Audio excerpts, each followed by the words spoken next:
Vídeo rápido para que a gente possa medir um pouco do consumo da Fiat Strada com motor 1.0 turbo. Então, a nossa ideia aqui é fazer um percurso rápido aqui na zona sul de Porto Alegre. Vamos rodar por cerca de 10 quilômetros nesse dia de chuva com ar-condicionado ligado, para que a gente possa ter uma ideia de como que ela se comporta. Acabei de zerar o computador de bordo e é um dia que, como está chovendo, tem um pouco mais de trânsito na rua, tem mais movimento. E os buracos também acabam se formando mais nesses dias de chuva. Não rodei ainda 1 quilômetro, rodei 900 metros e ele ainda não apareceu a primeira parcial do consumo de combustível. Agora que surgiu 1 quilômetro rodado e 8,5 quilômetros com litro. Ele vai crescendo a partir de agora. Quando a gente está dirigindo na chuva, uma das coisas que é pertinente, do bom motorista é fazer o acionamento dos faróis. Muita gente gosta de fazer o acionamento do farol de neblina para usar nessa condição, o que eu até acho que é interessante, porque ele é uma luz que fica mais embaixo, ele faz o carro ficar com mais, chama mais atenção para o próprio carro. Mas, de um tempo para cá, a Fiat tem feito a seguinte situação aqui no comando de luz. Ou você está com todo o conjunto desligado, ou você já liga direto o farol baixo. Não tem aquele estágio intermediário, aquele estágio da lanterna, por exemplo. Então o que acontece? Quando você quer ligar o farol de neblina, você pode pensar assim, bom, obrigatoriamente eu tenho que ligar esse conjunto com a luz baixa também acionada. Na verdade não. Você pode fazer o acionamento do farol de neblina sem estar com a luz baixa ligada. E aí, o processo é o seguinte. Normalmente, o que você faria? Você colocaria a chave de seta aqui na posição da lanterna e depois faria o acionamento do farol de neblina, giraria o anel exclusivo aqui do farol de neblina. No caso aqui da Fiat Strada, o que você vai fazer? Simplesmente, sem ter mexido na chave, aqui com o farol na posição desligado, você vai girar direto a chave do farol de neblina. E ele já vai fazer o acionamento dessa iluminação em conjunto com a lanterna do carro, mas não vai ligar a luz baixa. E aí você pode utilizar esse conjunto daquela maneira que o pessoal usava quando estava andando de dia com ele ligado.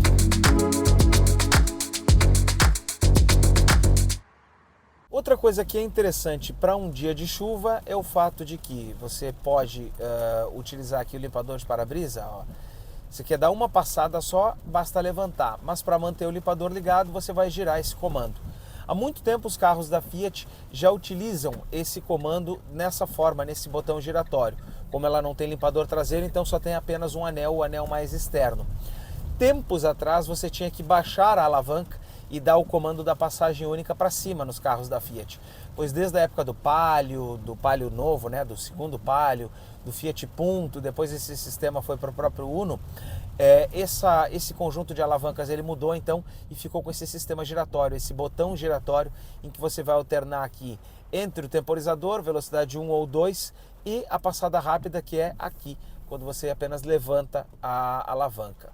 Para quem vai pegar uma picape como essa aqui para usar dentro da cidade e não tem tanto a necessidade de utilizar o carro para fora, tem uma coisa que é interessante para você usar no declive, que é a simulação do câmbio. Eu passando a marcha aqui para baixo, para o lado esquerdo, melhor dizendo, eu já posso reduzir aqui de quinta simulada para quarta, para terceira simulada.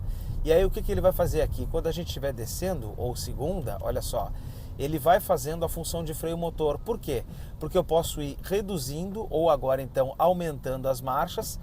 Passei agora de novo para o drive e assim eu consigo em descidas fazer com que o carro tenha um sistema de freio motor e eu não precise ficar segurando com o pé no freio todo o tempo e acabar sobrecarregando o sistema. Então quando você estiver descendo, você pode aplicar esse tipo de configuração. Basta jogar a alavanca aqui para a esquerda para ela entrar no sistema das trocas simuladas.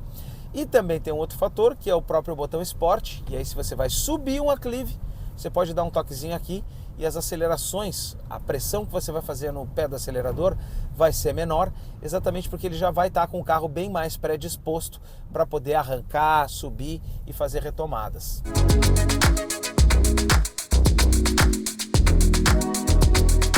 O uso urbano da Fiat Strada e especialmente quem vai comprar essa picape para um lifestyle, né? Quem gosta da picape, quem compra mais por uma questão de gosto do que pela necessidade de utilizar a caçamba lá atrás, ele vai exigir do proprietário um entendimento dela, entender que é um carro de construção robusta, construção para aguentar condições bem mais adversas do que apenas uma utilização na cidade.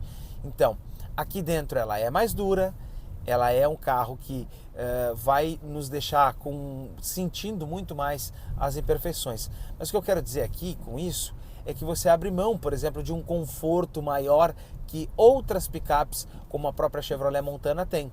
A Montana tem um desenho muito mais próprio para a cidade do que a Fiat Strada. Agora, é interessante da gente analisar o seguinte: será que a Fiat Strada, para o Brasil, um país como o Brasil, que tem ruas esburacadas, em que muita gente também precisa de um carro mais versátil, de um carro com mais de uma capacidade, né? Você precisa andar com a família, mas você tem que ter uma caçamba, por exemplo, ou você precisa, por exemplo, andar em cidades de interior, andar muito em regiões mais afastadas dos grandes centros urbanos. Talvez a Fiat Strada hoje, então, seja o carro mais acertado produzido pela Fiat aqui no Brasil. E aí, daqui a pouco alguém pergunta, mas como? Porque como é que um carro que não tem os assistentes de condução, por exemplo, alerta de ponto cego, esses assistentes, em situações de cidades mais afastadas das grandes cidades, eles não são tão úteis assim. Porque daqui a pouco você nem vai ter tanto questões de carro em ponto cego, você nem vai ter tanto sistemas de manutenção do carro em faixa. Você precisa sim de uma construção robusta, de uma construção mais forte para poder aguentar condições bem mais difíceis de rodar. E é nesse ponto que eu acho que a Fiat Strada pode ser realmente o carro mais brasileiro de todos os que a Fiat produz aqui no Brasil. E talvez não à toa explique o fato de que essa picape e já foi várias vezes, o carro em geral, né, mais vendido aqui no Brasil. Conseguiu superar até os hatches compactos. Às vezes ela fica atrás ali de Onix, agora do Polo, mas a Strada já foi realmente o carro mais vendido do Brasil.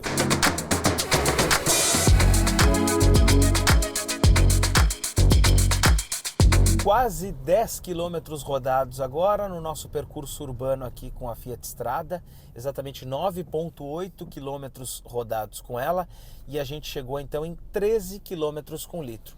Melhoramos já as médias que fizemos nos outros vídeos com ela, então é interessante, porque daqui a pouco num primeiro contato a gente usa o carro de uma outra maneira, mas quando coloca ele na vida real, quando fica mais tempo com ele e pode explorar um pouco mais, a gente consegue melhorar um pouco as médias de consumo. Então, também vai depender muito da forma como você vai utilizar o carro. Se você vai usar o carro com mais aclives, por exemplo, então o carro acaba consumindo um pouco mais. Mas no conjunto da obra, aqui ó, 9,9, e estamos mantendo exatamente os 13 km com litro realizados nesse percurso aqui na Zona Sul de Porto Alegre. Entendendo o conjunto da obra da Fiat Strada, a gente pode ter um carro bastante versátil em vários aspectos. Especialmente porque a gente consegue transportar pessoas aqui atrás, elas não vão com maior conforto nessa picape, mas a gente consegue. A gente tem também um carro que não é grande, então muita gente também não gosta, né? Eu, por exemplo, não sou um grande fã de carros grandes, eu gosto de carros mais compactos.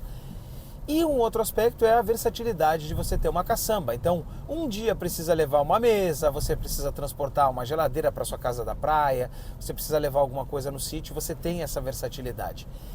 E o que eu acho de mais essencial hoje na Fiat Strada é a durabilidade, é o fato de ser um carro resistente, um carro que você tem ele por bastante tempo sem ele dar manutenção, sem ele dar problema. É um carro que já está bastante confiável no nosso mercado hoje e que em tempos de peças caras, manutenções que acabam ficando com orçamentos mais altos em função de uma maior complexidade, por exemplo, isso tudo tem vantagem quando você tem um carro que não te dá problema e um carro que tem peças fáceis, que tem um conjunto, uma mecânica mais simplificada. É o caso aqui da própria Fiat Strada, e a prova disso é todo o tempo, né, de trabalho que ela tem, de uso que ela tem, e dos próprios clientes mesmo, de voltarem a consumir, né, a comprar esse carro nessa trajetória toda longa que a Fiat Strada tem.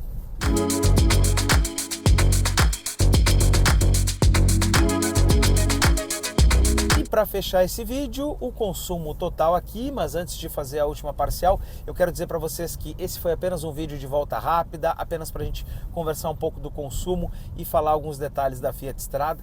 Tem o review completo desta picape aqui, Fiat Strada Ultra Turbo 2023, no nosso canal aqui no nosso YouTube, então acessa. Tem um outro vídeo também já aqui no nosso canal, em que a gente foi com esta picape para uma estrada de terra, toda esburacada, com um pouco de lama. Então a gente já pôde perceber um tanto do comportamento dessa picape nessas condições mais adversas, inclusive aqui com ruas de terra. Esse vídeo foi um pouco mais curto, exatamente para que você tenha outra opção também e para que você possa conhecer um pouco mais sobre essa picape. E a parcial final, 12,3 quilômetros rodados aqui na Zona Sul de Porto Alegre e um consumo médio de 12,7 quilômetros com litro. Gostou? Te inscreve aqui no YouTube do Veículos e Velocidade. Aciona também o sininho para ficar por dentro sempre quando tem vídeo novo. Tchau e até a próxima.